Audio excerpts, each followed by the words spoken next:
لا ترقى منبرا لست أهلا له يا رجل، ولا تسمح لمن ليس أهلا أن يرقى الأعواد ويربي الأمة ويأخذ منك أطفالك وضع.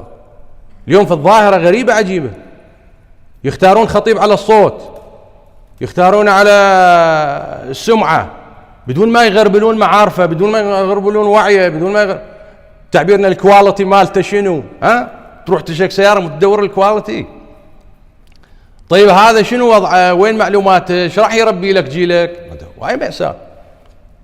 ولذلك للأسف ترى كثير من المجالس تسودها الفوضى والدجل والخرافة والخزعبلات.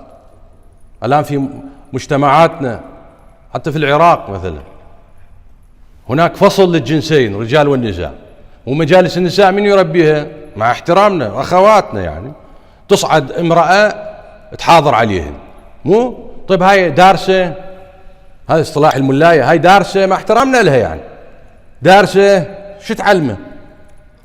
شو تربي هاي الجيل؟ شو تربي بنات؟ شو تسوي؟ هو ليش ما يصير الاخوات حضرا تفسحون المجال حضرا المنابر ايضا تتعلم تسمع؟ رجل دارس بالحوزة دارس كذا. ولذلك تجد للأسف اكو فجوة بهاي الموضوع، اكو ثغرة.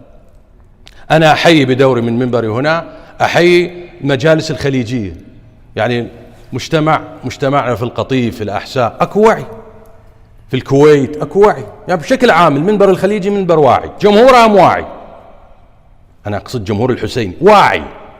ليش؟ اكو ثقافة، اكو وعي، من يصعد المنبر يملك علمه. ولذلك ادعو من هنا من هذا المنبر على انه ينفتحون مجالس العراق بشكل عام على خطباء الخليج، يستوردوهم عمي، بعثوا لهم في الدعوة وخلي يجون محاضرة وكذا، شيء جيد.